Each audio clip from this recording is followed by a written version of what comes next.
Tuesday, December the 16th.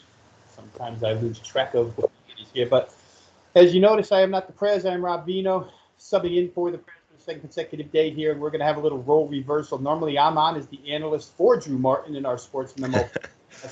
Today, you'll get me asking questions, Drew giving you all the correct answers of who to play and why to play them. We're going to move fast here because we both have obligations after this show, so we're going to get right to it, and we're going to go to college basketball, where today the Miami of Florida Hurricanes take on Temple.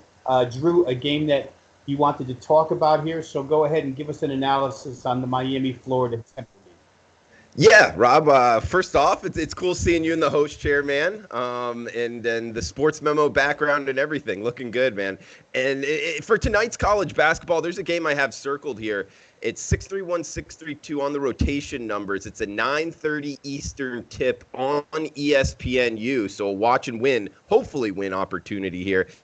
And it's the Miami Hurricanes and the Temple Owls. 141.5 looks to be the total. -2 in the hook. That's the Owls laying. They're not the home team here, though. Kind of semi-home is how I would rate it. It's at the Barclays Center. They're in New York or New Jersey, not really sure. But either way, the NBA court here. And one interesting angle I found with the Miami Hurricanes here, Robbie, is overall they're a really good three-pointing shooting team, but the three neutral game sets that the three neutral games that they've played, they have not shot the three ball as well. So now they're going back to a neutral site here. That's something I like to watch, especially, in March Madness, the tournament, conference tournaments, teams that are shooting the three when they get on a neutral court, do they shoot it the same? Plus the fact they're only shooting 67% from the free throw line. They have had a tough schedule of late, but it's looking like I'm trying to find ways to fade the Miami Hurricanes here. And actually with Temple struggling from the free throw line as well. Also, Temple's had a full week off. They are a top 30 team in tempo, but I think Miami will be able to slow them down enough. I'm leaning towards the under here of 141.5, Temple versus Miami tonight, and it's on ESPNU, Robbie. Yeah, good game there to start us off with, Drew. The under 141 in the Miami of Florida Temple College basketball contest. We're going to switch quickly here to college football bowl action. Definitely a passion of myself, Andrews, the college football and bowl season. Absolutely my favorite. Beats NCAA, March Madness, or anything, for me at least. I love the bowl season. And Drew, we're going to get into a game being played here this weekend. Liberty and Georgia Southern. Liberty, directed by Hugh Freeze. Georgia Southern off a pretty good Sun Belt season. They recovered second half, but the defense faltered at the end. Here you're going to see some option offense against an air raid type offense in Liberty. So Georgia Southern and Liberty, certainly conflicting styles there.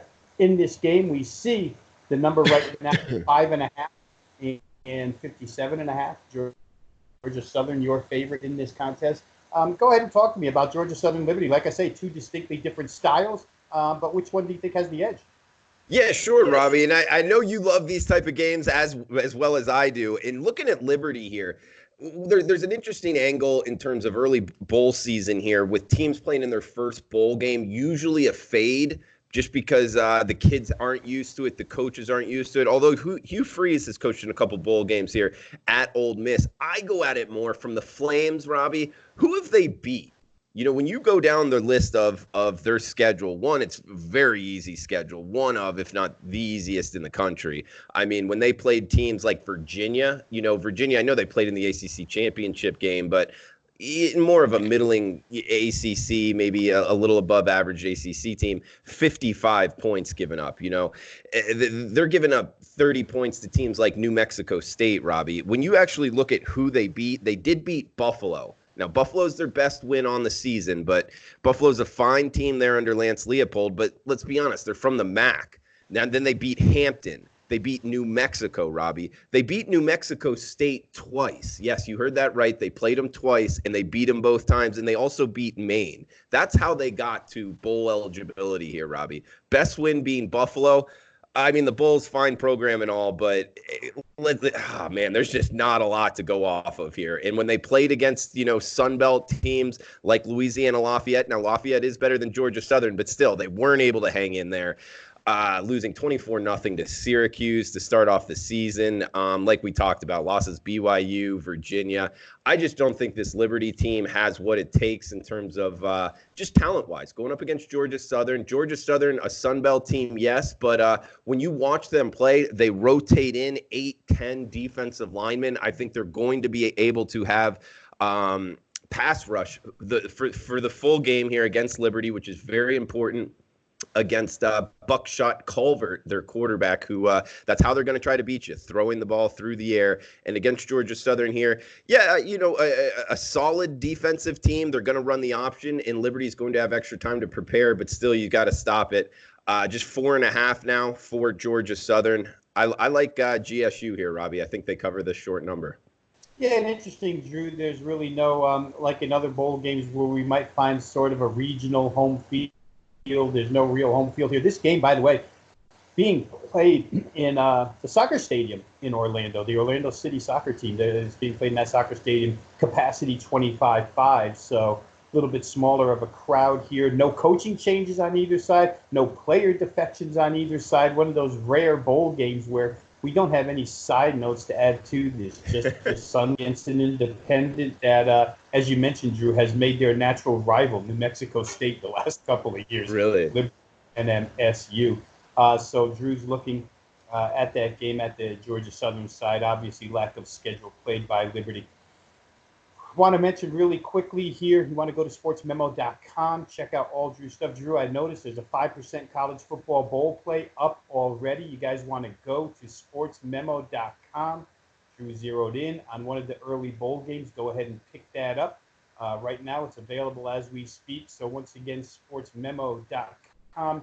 We'll be back tomorrow with the Betting Edge. Apologize for this abbreviated edition, but as mentioned previously, when we're doing things here as we are at WagerTalk and Sports Memo, all of us are part of so many different shows. These things start to overlap a little bit, but hopefully you make some cash on the Miami, Florida Temple College hoop game tonight, and as well with the college football bowl game, Cure Bowl between Liberty and Georgia Southern. Drew, thanks for joining me, buddy. It's fun to sit in opposite chairs for once. Yeah, Robbie, that was fun, man. Short, quick. I know some people appreciate that. Get 2 picks and get out of here. Also, do want to add on, I forgot the important fact here of there looks to be projected 20-mile-an-hour winds in Orlando on Saturday for this bowl game. And, of course, that's going to be able to help the ground attack of Georgia Southern. Not necessarily help their attack, but hurt Liberty's passing attack a little more, and I forgot to mention that. So that's also helping the fact of betting Georgia Southern. So hopefully this under in Temple, Miami cashes. If you get follow, best of luck. And Georgia Southern -4.5, Robbie. So yeah, thanks for having me on, man. And for the scouts that are there to watch Buckshot Calvert, they'll see if he can cut through 20-mile-an-hour winds with that right arm of his. Drew, thanks for being here, buddy. That's it for today's Betting Edge. We'll be back tomorrow with another guest from Sports Memo and WagerTalk. We'll talk to you then. Good luck with all your bets.